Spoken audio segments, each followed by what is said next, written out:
प्रिय विद्यार्थियों नमस्कार। कैसे हैं आप लोग? उम्मीद करता हूं आप सभी बहुत कुशल से होंगे। एक बार फिर आपकी अपनी क्लास प्यासी क्लासेस में मैं अनिल प्यासी आपका बहुत बहुत स्वागत करता हूं। विद्यार्थियों आज अपन कक्षा 10वीं विषय गणित NCERT पाठ्यक्रम के अंतर्गत जो कंटिन्यू क्लास चल रही थी उसी के अंतर्गत द्विघात समीकरण के आगे की प्रश्नावली और कुछ महत्वपूर्ण प्रश्नों का अध्ययन करेंगे।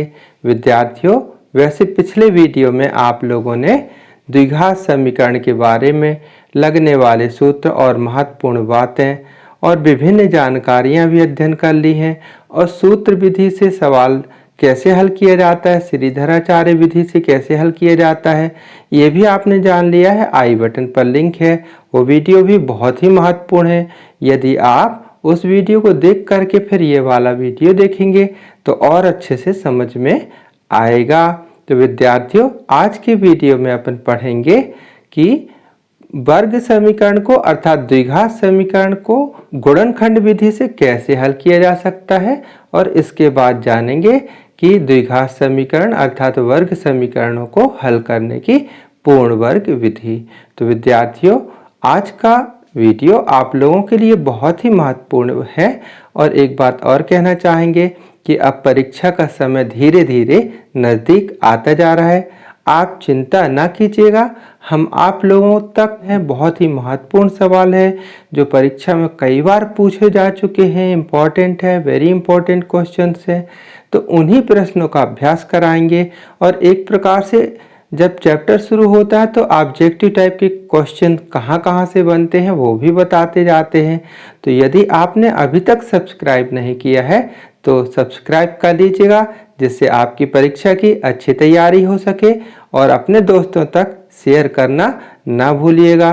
तो विद्यार्थियों शुरुआत करते हैं सबसे पहले गुणनखंड विधि से कि वर्ग समीकरण को गुणनखंड विधि से कैसे हल किया जा सकता है। ठीक है, तो आइए जाने लेते हैं गुणनखंड विधि। ठीक है, तो यहाँ पर विद्यार्थियों एक क्वेश्चन है 2x² + x - 6 = 0। तो यहाँ पर गुणनखंड विधि में अपन को सबसे पहले ये जो बीच का पद है मध्य पद इसको बांटना पड़ता है। अब कैसे बांटेंगे थोड़ी अपन यहाँ देखें। पहला पद क्या लिखा हुआ है यानी x² का गुणांक कितना लिखा हुआ है 2 और यहाँ पर अंतिम में जो अचर पद है वो क्या लिखा हुआ है 6 -6 है ना। तो इन दोनों का आप मन ही मन में गुणा कर लीजिए। तो अपन ने 2 का 6 में गुणा किया तो 2 × 12 लेकिन माइनस का आएगा है ना, मतलब 2 का गुणा काय में कर लिए -6 में तो कितना है 12 है ना, -12 आएगा। ठीक है, तो अब अपन को 12 के ऐसे गुणनखंड करना है कि उन्हें जोड़ना, ध्यान रखिए यही लाइन महत्वपूर्ण है कि 12 के ऐसे गुणनखंड करना है कि उन्हें जोड़ने या कि फिर घटाने पर मध्य पद आए। यानी मध्य पद का गुणांक क्या है कुछ नहीं लिखा तो 1 अर्थात 1 आए है ना। तो देखे लेते हैं 12 के गुणनखंड। तो 12 का गुणनखंड देखें पहले 12 एकम 12 ये हो गया। अच्छा 12 में 2 का भाग जाता है तो 2 लिख दिए। कितने बार जाएगा 6 बार तो 2 × 12 है ना।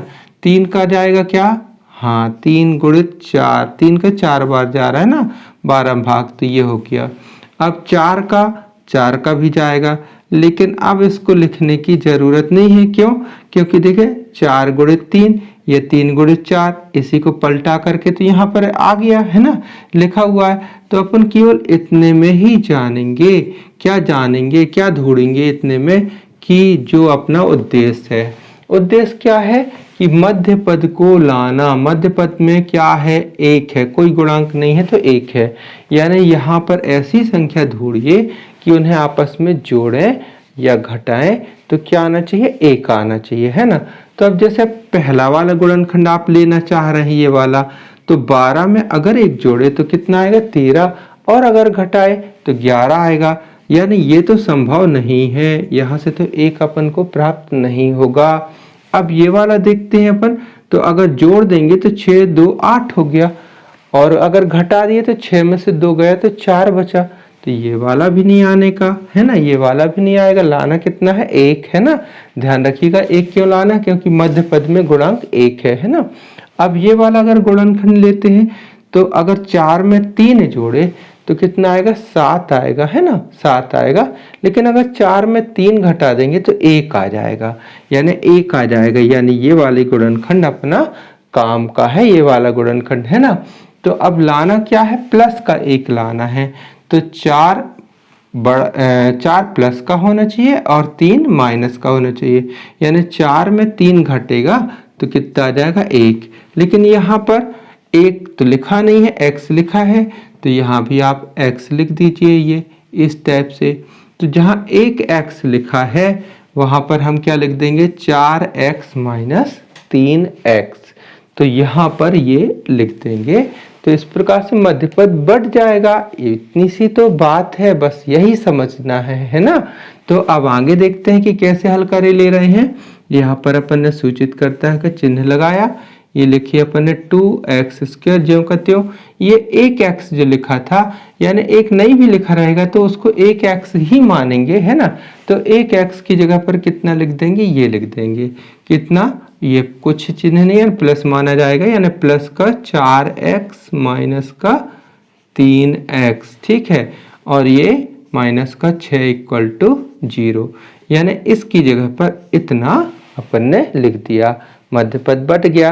अच्छा, इनका गुणा करके भी देख सकते हैं आप, कितना, +4 गुणित -3 कितना आएगा, ऋण का 12, ये आ गया, है ना, आता है ना ये। तो यानी गुणनखंड अपने मतलब मध्यपद सही रूप से टूटा हुआ है। अब यहाँ मध्यपद आपने बांट लिया, तो अभी देखें पहले कितने पद थे, 1 2 3, है ना, 1 2 3, अब कितने हो गए, 1 2 3 4 पद हो गए, है ना। तो जब 4 पद हो गए तो हम 2 पद पे चर्चा करेंगे, यानी पहले इतने में ध्यान रखेंगे और फिर इतने में ध्यान रखेंगे, नजर रखेंगे, है ना। तो जब इतना पहले 2 पद पे नजर रख रहे हैं तो यहाँ पर ध्यान रखिए कि इन दोनों पदों में से कौन सी एक ऐसी संख्या जिसका दोनों में भाग जाता है, अर्थात दोनों से कॉमन निकल सकता है, कौन सी संख्या जो दोनों से कॉमन निकल सकती है। तो देखिए 2 का भाग यहाँ भी जाएगा, 2 का भाग यहाँ भी जा सकता है, यानी 2 कॉमन निकल जाएगा। और देखिए यहाँ पर x² है, यहाँ भी x है, यानी x कॉमन निकल जाएगा, तो x बाहर निकाल दिए, यानी 2x बाहर निकाल दिए, ठीक है। कितने में, इतने में, ठीक है, 2x बाहर निकालिए, जो बचेगा उसको अपन को कोष्टक के अंदर लिखना है। तो यहाँ से 2 तो निकल गया, x की घात कितनी थी, 2 थी, एक x निकल चुका है, तो बचेगा कितना, एक x बचेगा ना यहाँ पर। तो यहाँ पर अपन ने x लिख दिया। अब बीच में प्लस का चिन्ह लगा दिया अपन ने, प्लस, है ना। अब यहाँ पर देखें क्या लिखा हुआ, 4। तो अब 4 में 2 कॉमन निकाल रहे हैं, अर्थात 2 का भाग दे रहे हैं, तो 2 दूनी 4, यानी 2 बचा, तो यहाँ बचेगा 2। और x तो यहाँ एक ही था, तो वो तो निकल गया, तो x तो नहीं बचेगा यहाँ पर, ठीक है। तो अंदर कितना, इतना ही बचा। अब यहाँ से देखेंगे इतना की काम, इतने का काम हो गया, ठीक है। अब यहाँ देखें, यहाँ पर देखते हैं तो यहाँ ऋण सहित कॉमन निकालेंगे, है ना, ऋण सहित कॉमन निकालेंगे, चिन्ह सहित कॉमन निकालेंगे।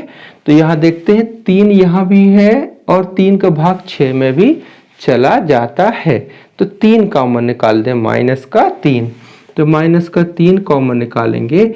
आप जानते हैं कि ऋण चिन्ह अगर कॉमन निकाला जाता है तो अंदर के सभी चिन्ह बदल जाते हैं ना। तो यानी कि ऋण 3 कॉमन निकाले तो ऋण 3 तो निकल गया, बचेगा क्या यहाँ पर, x, और यहाँ जो ये चिन्ह था ये माइनस का, तो यहाँ पर क्या चिन्ह हो जाएगा, प्लस का हो जाएगा, है ना। तो यहाँ पर चिन्ह काय का हो जाएगा, प्लस का। और 3 कॉमन निकाल रहे हैं, यानी 6 में 3 का भाग दे रहे हैं, तो 3 दूनी 6, यानी 2 बचेगा, बराबर 0। और ध्यान रखिए, क्या ध्यान रखिए, सही कॉमन निकाला है तो क्या होगा कि जितना ये वाला कोष्टक आया है सेम उतना ही यहाँ आएगा, ठीक है। ये पहचान भी हुई कि अपन सही कर रहे हैं सवाल को कि नहीं। अच्छा, अब इतना हो गया। अब इसके बाद तो बहुत ही आसान है गुणनखंड विधि। देखें अभी हमने तो 2 पद पे नजर रखे हुए थे, है ना। अब हम क्या करेंगे कि पूरी लाइन पे नजर रखेंगे, इतने पूरे पे नजर रखिए और देखिए कि एक सा क्या है दोनों, मतलब पूरी लाइन में एक सा कौन सा पद है।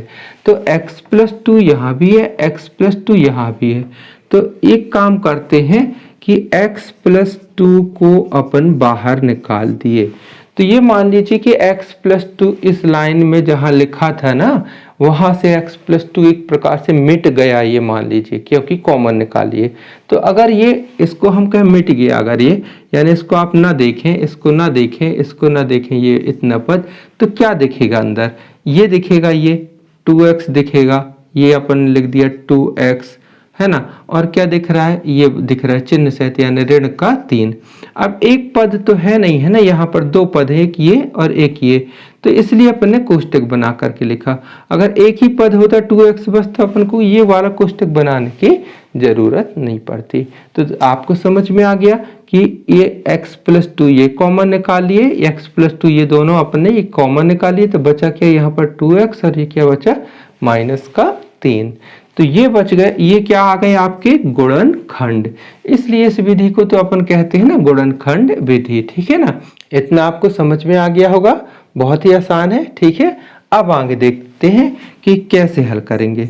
तो यहाँ पर देखिए, इन दोनों का गुणनफल 0 आ रहा है, अर्थात ये 0 होगा या कि फिर ये 0 होगा, अथवा दोनों 0 होंगे। यानी यहाँ पर लिखेंगे x प्लस 2 इक्वल टू 0 या 2x माइनस 3 इक्वल टू 0। अच्छा, यहाँ से 2 इस साइड जाएगा, पक्षांतर करेंगे अपन, क्यों? क्योंकि निकाल क्या रहे हैं? x का मान। तो x यहीं पर रहेगा, 2 इस साइड जाएगा, ये बराबर किस पर जाएगा? तो 2 काय का हो जाएगा? माइनस का हो जाएगा, यानी 2 हो जाएगा माइनस का। या यहाँ पर देखें, ये 2x लिखा, 3 इस साइड ले जाएंगे, तो 3 यहाँ पर माइनस का था, तो 3 इस साइड जाकर के काय का हो जाएगा? बराबर किस पर पक्षांतर किए तो 3 प्लस का हो गया, ठीक है। तो ये तो x तो निकल आया। अब यहाँ से x का मान और निकालना है, तो यहाँ से x का मान निकालेंगे, 2x बराबर है ना, तो 2 का भी पक्षांतर कर दें, तो 2 काय में है? इसमें देखिए इनटू में है, यानी गुणा में है, तो गुणा का पक्षांतर होगा तो क्या कहाँ जाएगा? वो भाग में यानी बटे में। तो कितना हो जाएगा? x बराबर 3/2। तो ये हो गया आपका आंसर। आंसर लिखेंगे x बराबर -2, है ना, एवं 3/2, यानी एक मूल आपका -2 निकला और दूसरा मूल निकला 3/2। तो कितना आसान है गुणनखंड विधि, समझ में आ गई होगी आपको, है ना। कमेंट करके जरूर बताइएगा और प्रैक्टिस कीजिएगा, गणित अभ्यास का विषय है, तो इसको आप लोग नोट कर लीजिए। ये गुणनखंड विधि से आपका एक सवाल हुआ। अभी एक सवाल और देखते हैं, ठीक है। वैसे आपको बता दें कि आपके पाठ्य पुस्तक में 4.2 प्रश्नावली का पहले का ही सवाल है ना। तो आप एक प्रकार से 4.2 प्रश्नावली के सवालों का अभ्यास करेंगे, इसको समझते हुए, ठीक है ना। और सवाल कीजिएगा, और जो सवाल नहीं बनते हैं आप कमेंट करके बता सकते हैं कि सर इस सवाल को बताइए, मैं ज़रूर अगले वीडियो में उसको बताने का प्रयास करूंगा। आप लोग चिंतित ना होइएगा, कंटिन्यू पढ़ते रहिए। तो इसको नोट कर लीजिए, फिर फटाक से अपन एक नया सवाल देखते हैं। ओके, कुछ नया सा सवाल देखे लेते हैं, लेकिन गुणनखंड विधि से ही, है ना। यहाँ देखते हैं √2x² प्लस 7x प्लस 5√2 बराबर 0। अब जैसे ही ये सवाल दिख रहा होगा आपको, तो कुछ विद्यार्थी सोचते होंगे अरे ये तो कठिन है, इसमें √ आ गया, करनी आ गया। तो जैसे ये करनी वाले सवाल आते हैं आपके सामने, आप कुछ एक प्रकार से घबरा टाइप से जाते, जबकि है बहुत आसान। हमने कहा ना कि जो विधि है उसको आप एक तरफ से क्रमशः पालन करते जाइए, अपने आप सवाल हल हो जाएगा। तो देखते हैं यहाँ पर विधि में हमने क्या कहा था कि जो पहला पद है यानी x² का गुणांक है, अर्थात a है, और जो अंतिम पद है यानी जो c है, ये कहलाता है a, ये कहलाता है b और ये कहलाता है c। तो जो पहला पद है उसका अंतिम पद में आप गुणा कर लीजिए, इसका गुणा इस वाले पद में करें। तो यहाँ पर देखो क्या लिखा हुआ, √2, और इसका गुणा करना है काय में, 5√2 में। पहले तो आप गुणा करके रख लीजिए। तो अब यहाँ अगर आपको गुणा करते नहीं बन रहा, करने का तो थोड़ी सी दिक्कत वाली बात, फिर भी हम समझा देते हैं, क्लियर कर देते हैं, चिंतित ना हो। यहाँ कैसे गुणा करेंगे थोड़ी सा देखें। ये जो 5 लिखा है ना, ये देखिए इसके यहाँ पर कुछ नहीं तो 1 तो मानेंगे, तो 1 का गुणा 5 में किए तो 5 ही आया। अब √2 का √2 में गुणा करें, करनी समान करनी संख्या होती तभी उनका आपस में गुणा हो सकता है ना, तो √2 का √2 में गुणा होगा, तो √2 का जैसे हमने कहा 2 का 2 में गुणा होगा, तो आप इसको 2 का वर्ग कर सकते हैं ना, तो ऐसे ही यहाँ पर हम कह रहे हैं √2 का √2 में गुणा होगा, तो √2 का वर्ग हो जाएगा। तो आप वर्ग से वर्गमूल कैंसिल कर सकते हैं आप, तो यहाँ 5 बचा, यहाँ पर गुणित में 2 बचा, तो 5 गुणित 2 यानी 10। इस टाइप से भी समझ सकते हैं। और दूसरा तरीका ये भी समझ सकते हैं कि √2 का √2 में गुणा हुआ तो आ गया, ये √ लगाए फिर 2 गुणित 2 है ना, तो अब यहाँ पर इन दोनों का कितना आ जाएगा, एक जोड़ा बन जाता है, आप जानते हैं 2, तो कुल मिलाकर के इन दोनों का गुणा करेंगे तो क्या बनेगा 2, और 5 सामने लिखा ही हुआ है तो 5 गुणित 2 यानी 10, अर्थात इसका गुणा इसमें होगा तो कितना आएगा 10। ठीक है ना, आपने समझ लिया कि इसका इसमें गुणा होगा तो कितना आएगा 10। तो आपको काय की गुणनखंड निकालना है 10 के बहुत ही आसान तरीके से, है ना, 1 से शुरुआत कीजिएगा। तो देखते हैं कैसे गुणनखंड निकालते हैं, जैसे अपन ने अभी किए थे सवाल में। सबसे पहले अपन ने लिखा 1 का भाग जाता है ना, 1 का भाग तो सब में चला जाता है, तो 1 गुणित 10 बराबर 10।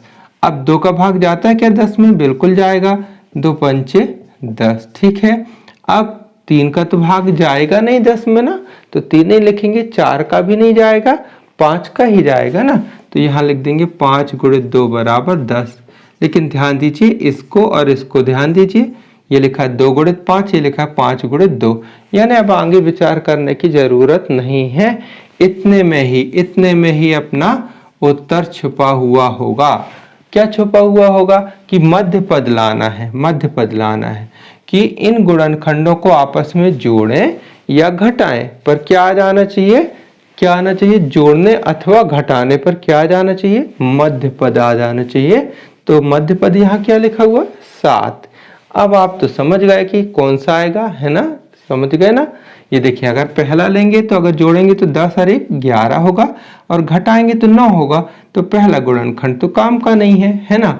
अगर इसको अपन ने लिए तो अगर घटाए तो 5 में से 2 गया तो कितना बचेगा, 3 बचेगा।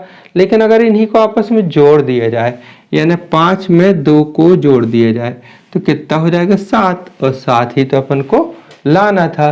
तो जहां यहाँ तो 7x लिखा है ना, यहाँ पर तो 7x लिखा है, तो अगर यहाँ आप x लिखना चाहते हैं तो यहाँ भी x लिखेंगे, यहाँ भी x लिखेंगे, तो 7x की जगह पर कितना लिखना पड़ेगा आपको, 5x धन 2x बन गया, मध्य पद बट गया, इसको आप वहां पर लिख दीजिए। कितना आसान है, बिल्कुल समझ में आ रहा है, एक एक शब्द समझ में आएगा आपको, है ना। आप मजे से बढ़िया अच्छे से गणित पढ़ते रहिए, ठीक है।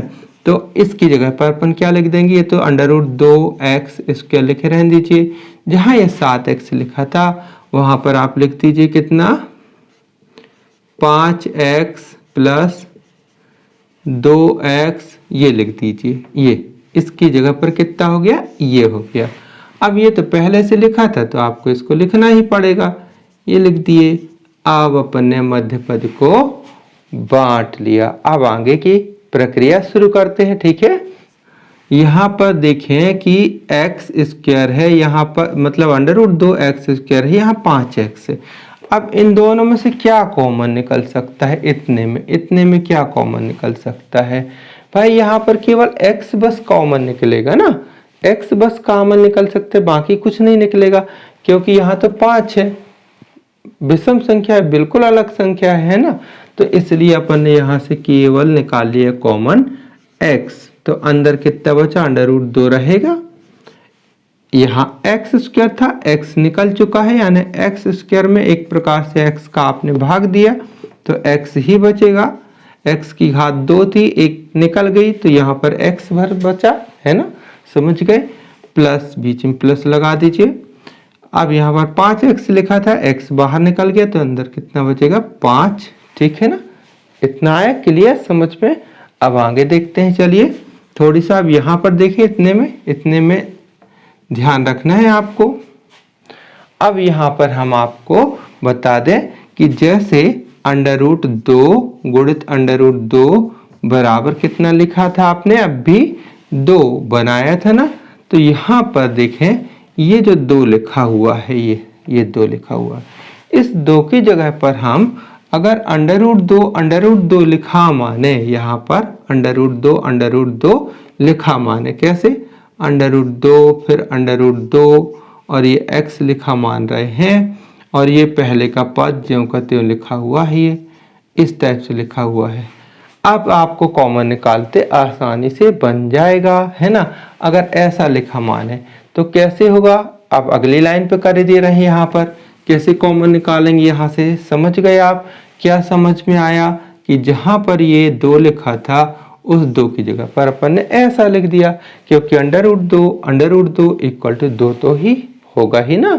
ठीक है, ऐसा करने से आपको समझ में आसानी से आ जाएगा कि कॉमन क्या दिख रहा है। ठीक है, तो अब अगली लाइन पे अपन कॉमन निकाल देंगे। यहाँ पर इसको तो आप लिखे रहने दीजिए, कुछ ना करें, यहाँ से तो आपने निकाल लिया है कॉमन, इसको लिखे रहने दीजिए।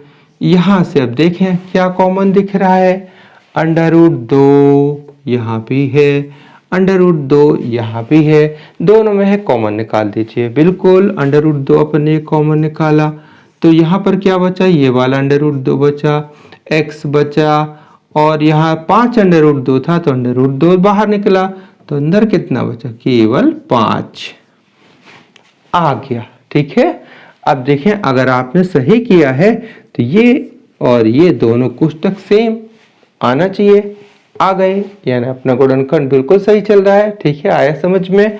अब देखें कैसे हल होगा, इसको कैसे हल करेंगे। अब इसके आगे तो बहुत ही आसान है, कैसे लिखेंगे, इस पूरी लाइन पे विचार करेंगे। तो ये और ये एक सा है, तो अंडर रूट 2x प्लस 5 ये कॉमन निकाले, यानी आप मान लीजिए कि समझ लो इस लाइन से ये हट गया, मिट गया, समझ लो कॉमन निकाल लिए इतना। तो जो बचा वो क्या बचेगा, ये बचा ना, ये दोनों पद बचे, एक अकेला तो बचा नहीं, 2 बचे है ना, इसलिए कोष्टक में लिखना आवश्यक होगा इनको। तो एक कोष्टक बनाइए, ये लिखते हैं पहले x, फिर लिख देते हैं प्लस अंडर रूट 2, और इक्वल टू क्या चल रहा था, देखिए बराबर की सेट क्या था, राइट हैंड साइड पे, यहाँ पर बराबर की साइड 0 था, तो 0 लिख दीजिए, बस हो गया। अब यहाँ पर लिखेंगे, क्या लिखेंगे, ये 0 या कि ये 0, तो लिखेंगे under root 2x plus 5 equal to 0, या x plus under root 2 equal to 0। आगे हल कर दीजिए, अंडर रूट 2x, ध्यान रखें जल्दबाजी में ऐसा ना कीजिएगा कि अंडर रूट 2x दोनों अंदर लिख दीजिए, ऐसा गलत हो जाएगा, क्योंकि यहाँ पर देखें x जो है ना रूट के बाहर है। गणित में क्या होता है विद्यार्थी, सूक्ष्मता से अध्ययन करना होता है, इसलिए ध्यान लगाइएगा, जल्दबाजी ना कीजिएगा, नहीं तो गलती हो जाएगी, है ना। तो यहाँ से देखें क्या हुआ, ये 5 का यहाँ पक्षांतर हो जाएगा, तो 5 यहाँ पर प्लस का, इससे जा करके माइनस का हो गया, और यहाँ क्या होगा, x अपनी जगह पर है, अंडर रूट 2 इस साइड गया, तो ये पूरा माइनस का हो गया, अंडर रूट 2 ये माइनस का हो गया। यहाँ आपको एक लाइन और हल करनी पड़ेगी, ये देखें x यहीं पर लिखा है, ये गुणा में है, इनटू में है, तो इस साइड जाएगा तो काय में हो जाएगा, भाग में यानी बट्टे में, ये हो गया, और ये तो आ ही गया था। ठीक है, ये जैसा था वैसा ही है, तो एक प्रकार से यही आपका आंसर हो गया। ठीक है, यानी x बराबर इतना या कि इतना, ये आंसर हो गया। कितना आसान है, बहुत ईजी है। तो इस विधि से आपको और भी प्रश्नों का अभ्यास करना है। प्रश्नावली 4.2 के पहले सवाल में जितने भी प्रश्न हैं उनका आप एक प्रकार से पूरा अच्छे से अभ्यास कर लीजिए, और उदाहरण के सवाल जरूर कीजिएगा, क्योंकि वहां से भी क्वेश्चन बना करते हैं। ठीक है, आप पूर्ण वर्ग विधि से सवाल समझ लेते हैं, जिससे आज गुणनखंड विधि भी हो जाएगी और पूर्ण वर्ग विधि भी हो जाएगी। तो आप एक प्रकार से जो द्विघात समीकरण की जो हल करने की विधि है ना, तो तीनों विधियों का आपको ज्ञान हो जाएगा। ठीक है, तो इसको आप लोग नोट कर लीजिए, फिर देख लेते हैं द्विघात समीकरण को हल करने की, इसके बाद पूर्ण वर्ग विधि। तो विद्यार्थी यहाँ पर सबसे पहले देख लेते हैं कि पूर्ण वर्ग विधि होती कैसे है। इसका एक प्रकार से परिचय जान लेते हैं ना, विधि पढ़ लेते हैं। यद्यपि विधि परीक्षा में लिखने के लिए आती नहीं है कि पूर्ण वर्ग विधि से सवाल कैसे हल करते हैं, लेकिन जब तक आप विधि जानेंगे नहीं तो सवाल को सीखेंगे कैसे, है ना। तो पहले विधि समझ लेते हैं, फिर इसका जब अपन सवाल में प्रयोग करेंगे तो बहुत अच्छे से समझ में आ जाएगा। तो विधि के चरण देखे लेते हैं कि जैसे अगर कोई वर्ग समीकरण है ax² + bx + c = 0, आप जानते ही है कि a, b और c क्या है, पूर्णांक है ना। a, b, c के मान क्या होंगे, संख्यात्मक मान होंगे, ठीक है ना। तो ये इसको किस प्रकार से पूर्ण वर्ग विधि से हल किया जा सकता है, तो निम्न चरणों में हल कर सकते हैं। 1, 2, 3, 4 चरण में हल कर सकते हैं। तो पहला चरण क्या है, तो ये देखते हैं कि समीकरण में x संबंधी जितने भी पद हैं, सभी पद हैं, उनको बाईं ओर और बाकी जो अचर पद हैं उनको दाईं ओर कर लेते हैं, है ना। समीकरण में दो पक्ष होते हैं ना, ये बराबर, जैसे यहाँ पर दो पक्ष, एक पक्ष ये हुआ, दूसरा पक्ष ये हुआ, तो समीकरण में ये बराबर के इस साइड पर ये कौन सा साइड पक्ष कहलाया, ये दायां पक्ष कहलाया, राइट हैंड साइड। और ये वाला पक्ष कौन सा पक्ष कहलाया, बायां पक्ष, लेफ्ट हैंड साइड। तो यहाँ पर पहला चरण क्या कहता है कि अगर x² वाला पद यहाँ है या x वाला पद यहाँ है, तो इनको पक्षांतर करके आपको कहाँ लाना है, यहाँ इस साइड लाना है। और अगर जैसे संख्या है यहाँ पर 5 है, 3 है या कोई भी है, अचर पद है, तो उनको पक्षांतर करके कहाँ ले जाना है, इस साइड ले जाना है। ये तो पहला चरण तो ये हुआ कि जो भी अचर पद हैं उनको दाईं ओर कर लो, और जो x वाले पद हैं उनको कहाँ कर लो, बाईं ओर कर लेंगे, है ना। तो पहला कार्य तो ये हो जाएगा।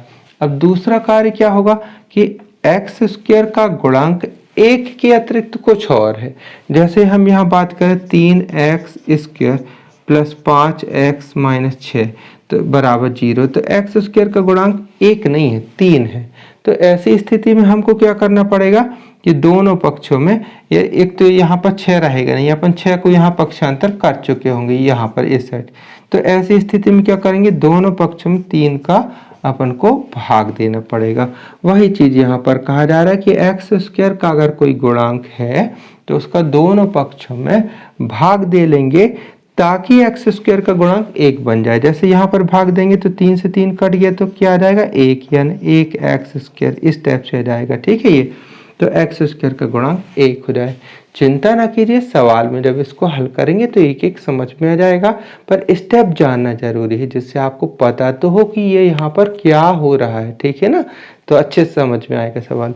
अब इसके बाद तीसरी स्टेप ये है कि अब यानी भाग देने के पश्चात x का गुणांक, जैसे अभी यहाँ पर क्या हो गया, भाग देने के बाद 5/3। शुरू की स्थिति में नहीं लेना है x का गुणांक, भाग देने के बाद जब देखेंगे जो भी गुणांक अब बन जाएगा, है ना।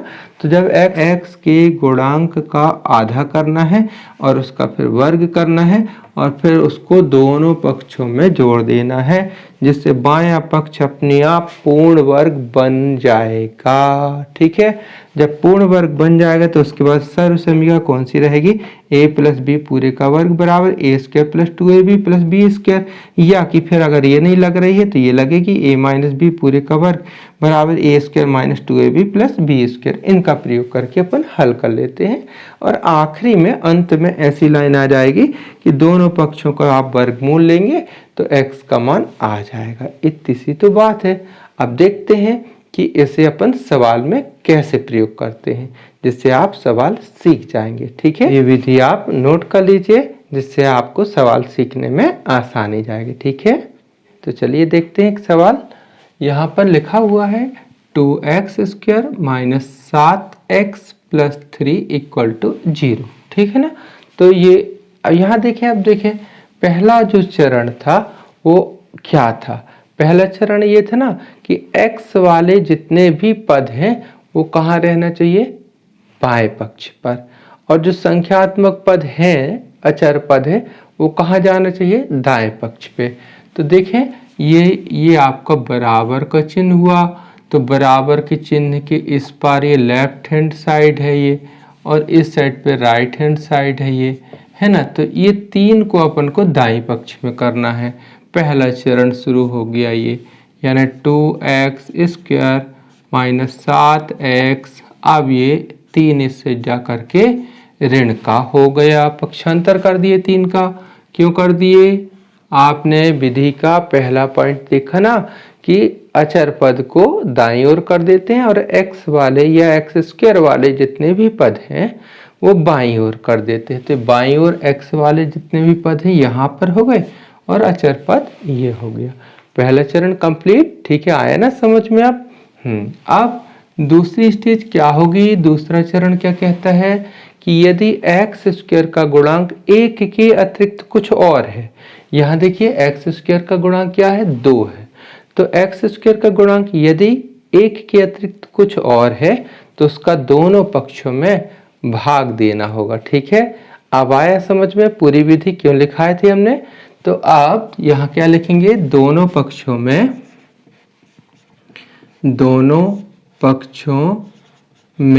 काय का भाग देंगे? दोनों पक्षों में 2 का भाग देने पर, है ना, भाग देने पर। ठीक है ना, दोनों पक्षों में 2 का भाग दे रहे हैं। तो यहाँ भी 2 का भाग दें, यहाँ भी 2 का भाग दें, यहाँ भी 2 का भाग देंगे। तो यहाँ देखें 2x² बटे में 2 लिखा, यहाँ 7/2x बराबर ऋण 3/2।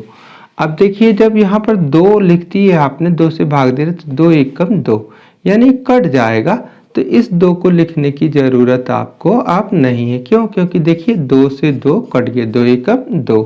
ठीक है, तो इसको आप ना लिखिएगा। ठीक है, इसको लिखने की जरूरत नहीं है। यानी यहाँ फाइनली क्या बचेगा? x² भर बचेगा। आया ना इतना समझ में?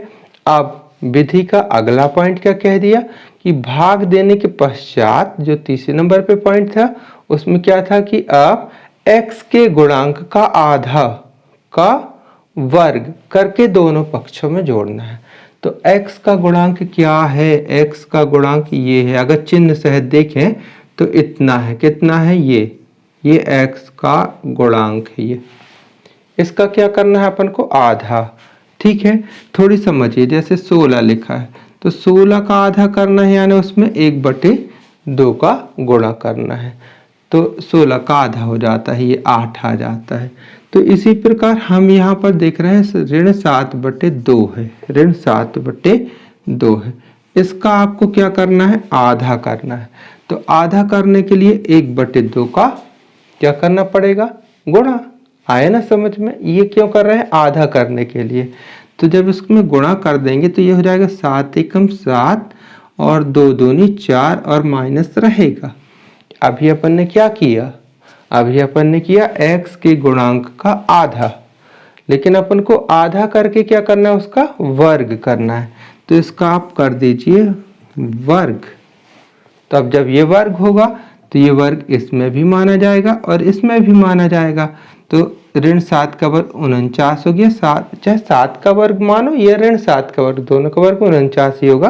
तो 7 का वर्ग 49 और 4 का वर्ग 16। तो x के गुणांक का आधा करके वर्ग करने पर कितना प्राप्त हो गया? 49/16। इसको क्या करना है? दोनों पक्षों में जोड़ देना है। तो यहाँ पर हम इसी लाइन को लिखेंगे। देखिए अगर आप विधि न जाने होते ना तो हम अगर यहाँ पर ऐसा लिख देते कि दोनों पक्षों में 49/16 जोड़ने पर, तो आपको समझ में नहीं आता कि सर ये कहाँ से आ गया 49/16, है ना। इसलिए विधि बताना बहुत आवश्यक है। तो अब आगे देखते हैं विद्यार्थी, यहाँ पर क्या लिखेंगे? दोनों पक्षों में क्या जोड़ने पर? 49/16 को जोड़ने पर। कितना आसान है ना। पूरा अपन जैसे विधि लिख लेते हैं ना उसी विधि पे आगे चलते जाते हैं। बिल्कुल इजी है ना। ये लिख दिए x² ऋण 7/2x, ये एक पक्ष था, इसमें जोड़ दीजिए कितना?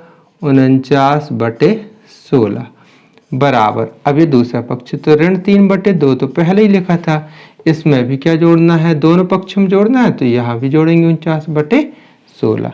आ गया तो समझ में? ठीक है, अब देखें बायां पक्ष अपने आप पूर्ण वर्ग बन जाएगा। यहाँ एक सर्वसमिका भी लगेगी। कैसे कैसे लगेगी, थोड़ी सा धैर्य रखिएगा। ये वाला पद स्क्वायर में है ना, बिल्कुल है।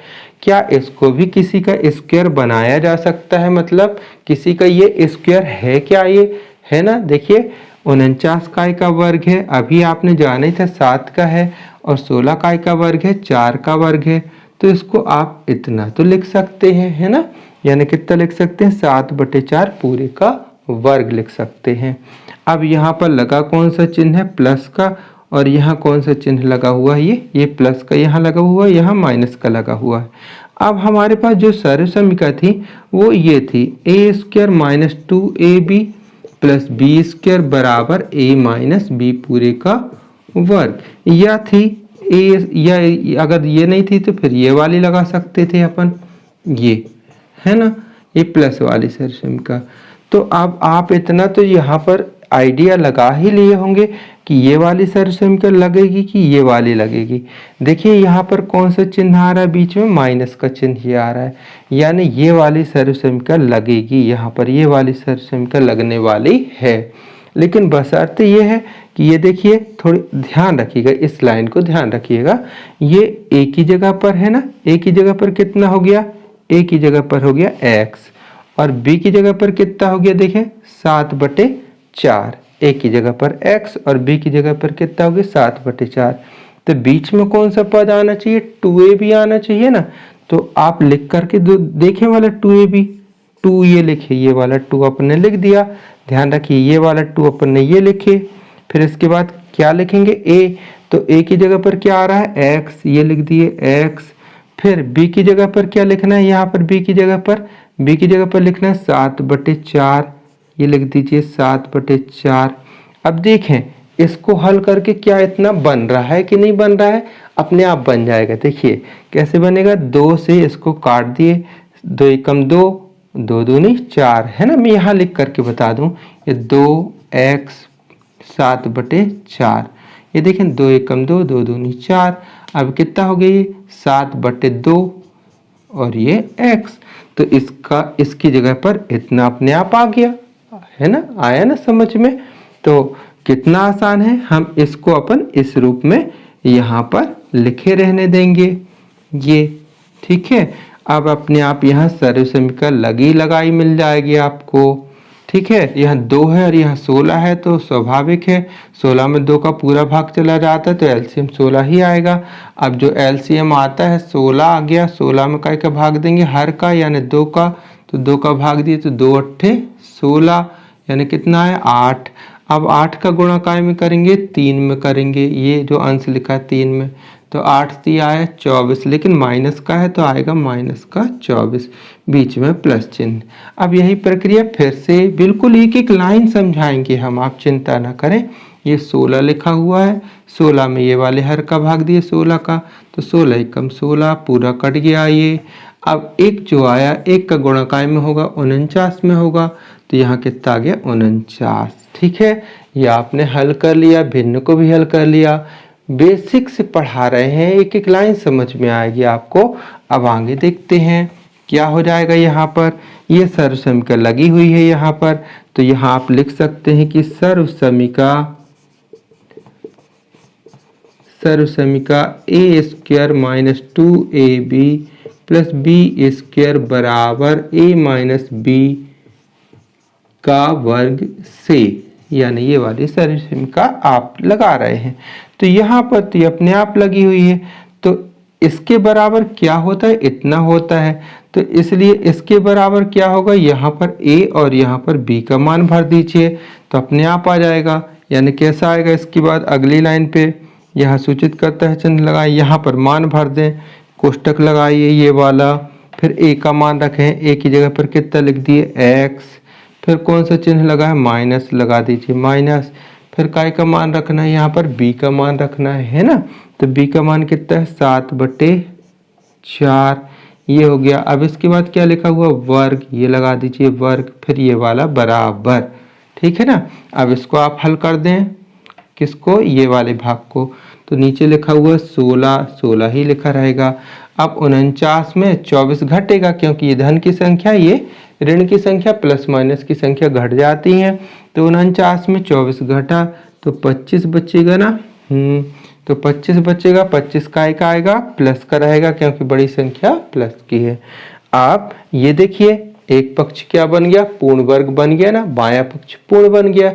अब अंत वाला जो चौथे नंबर की स्टेप थी क्या थी कि अंत में वर्गमूल लेने पर है, दोनों पक्षों का वर्गमूल लेने पर x का मान प्राप्त हो जाता है। तो अब हम यहाँ पर क्या करेंगे, दोनों पक्षों का वर्गमूल लेंगे। आपने समझ लीजिए विधि का महत्वपूर्ण भाग सीख लिया। बस चौथी स्टेप है अंतिम, यहाँ लिखेंगे दोनों पक्षों का वर्गमूल करने पर, तो वर्गमूल कर देते हैं दोनों पक्षों का, इसका भी और इसका भी वर्गमूल कर देते हैं, है ना। तो यहाँ पर देखें x - 7/4 पूरे का वर्ग था, अब इसके ऊपर वर्गमूल लगा दीजिए। अब यहाँ भी √25/16e, इसका भी वर्गमूल लगा दीजिए। अब यहाँ देखें इसके वर्ग से इसका वर्गमूल तो कैंसिल हो जाएगा, इसके नीचे स्पेस नहीं है तो मैं थोड़ी यहाँ कर दे रहा हूँ, लेकिन आपको इसी के नीचे ले चलना है ना। तो यहाँ कितना हो जाएगा, देखें वर्ग से वर्गमूल कैंसिल, तो यहाँ पर बचेगा x - 7/4, x - 7/4 बराबर, यहाँ ध्यान दीजिएगा 25 का वर्गमूल कितना होगा, 5 होगा, तो यहाँ जाएगा 5/16 का वर्गमूल कितना होगा, 4, तो यहाँ जाएगा 4। लेकिन थोड़ी सा ध्यान दीजिएगा, यहाँ पर एक बात ध्यान दीजिएगा, जैसे यहाँ लिखा है 9 √9, तो √9 का वर्गमूल निकलता है 3, ऐसे ही √4 तो ±2, यानी √9 का वर्गमूल 3 बस नहीं होता, ±3 होता है। हमने पहले भी समझा दिया था क्यों ऐसा होता है, थोड़ी देख लें कि 3 का वर्ग करेंगे तो भी 9 आएगा और ऋण 3 का वर्ग करेंगे तो भी 9 आएगा। तो जैसे हमने कहा कि 25 का वर्गमूल, तो यहाँ पर 5 लिख दिए, 16 का वर्गमूल 4 लिख दीजिए, तो ये लिखे तो, लेकिन ये काय में आएगा प्लस माइनस, तो इसके आगे क्या लगाना पड़ेगा, प्लस माइनस, ठीक है ना, एकदम क्लियर, ठीक है। अब इसके बाद क्या होगा, यहाँ पर देखें इसके बाद क्या होगा, यहाँ चूंकि 2 चिन्ह लगे हुए हैं तो आपको एक बार लिखना पड़ेगा धन चिन्ह लेने पर, यानी आप पहले धन चिन्ह ले लीजिए, धन चिन्ह लेने पर, तो ये कितना हो जाएगा, x ऋण 7/4 बराबर 5/4। ये अपन ने प्लस का चिन्ह बस लिया, यहाँ पर माइनस चिन्ह नहीं लगाया, कोई चिन्ह नहीं लगा, यानी धनात्मक है, यानी प्लस चिन्ह लिया गया है। अब यहाँ से x का मान निकालना है तो x को यहीं लिखे रहने दीजिए, 5/4 अपनी जगह पर है, 7/4 को यहाँ से इस साइड ले जा रहे हैं तो ये माइनस का था, तो यहाँ जाकर के 7/4 का हो गया, प्लस का हो गया। आया ना समझ में। अब इसको हल कर दें, कैसे हल करेंगे, ये x बराबर एलसीएम तो 4 ही आ जाएगा, है ना, सेम है इसलिए कोई दिक्कत नहीं जोड़ने में, यानी 4 एलसीएम होगा, यहाँ 5 यहाँ 7, ये अब ये 7 और 5 जुड़ जाएगा, यानी कितना हो जाएगा, x बराबर 7 और 5 12, तो ऊपर हो जाएगा 12 बटे नीचे कितना है 4, 4 से कट जाएगा, 4 एकम 4, 4 तिया 12, यानी हो गया x बराबर 3। ये हो गया धन चिन्ह लेने पर। अब क्या लें, ऋण चिन्ह। अब इसके बाद लिखेंगे ऋण चिन्ह लेने पर। एक उत्तर आपका निकल गया है ऋण चिन्ह लेने पर। तो अब विद्यार्थी यहाँ से फिर चलेंगे, ये लिखेंगे x ऋण 7/4 बराबर, यहाँ 2 चिन्ह लगे थे प्लस माइनस, तो प्लस चिन्ह वाला तो आपने ये हल कर लिया, अब माइनस चिन्ह लगा के हल करें, ये वाला माइनस चिन्ह लगा करके, तो ये माइनस चिन्ह लगा, ये 5/4 आपने लिख दिया। अब आगे हल करते हैं, x यहीं पर लिखा है, ऋण 5/4 ये लिखा है, 7/4 यहाँ से इस साइड गया तो पक्षांतर में ये प्लस का हो गया। अब आगे हल करते हैं इसको, तो x बराबर एलसीएम 4 ही आएगा। अब ये ऊपर ऋण का 5 है और धन का 7, तो अब क्या हो जाएगा, यहाँ पर देखें ये प्लस माइनस की संख्या है तो घट जाएंगे, चिन्ह काय का आएगा, बड़ी संख्या का। तो 7 में से 5 गया तो कितना बचा, 2, और नीचे कितना लिखा है, 4। तो 2 से कट जाएगा, 2 एकम 2, 2 दूनी 4। तो x बराबर कितना हो गया, x बराबर 1/2। आंसर बना करके लिख दीजिए, हो गया इजी। x बराबर पहला उत्तर निकला था 3 एवं x बराबर 1/2। तो विद्यार्थियों कितना आसान है, पूर्ण वर्ग विधि आ गई ना पूरी समझ में अच्छे से। पूर्ण वर्ग विधि पूर्ण हो गई है ना। मैं आपको बता दूं कि ये प्रश्नावली 4.3 के पहले का पहला ही सवाल है। तो आप, और इम्पोर्टेंट है, परीक्षा में 2-3 बार पूछा जा चुका है ये। तो इसका तो आप अभ्यास कीजिए और इससे मिलते जुलते और भी प्रश्नों का अभ्यास जरूर कीजिएगा।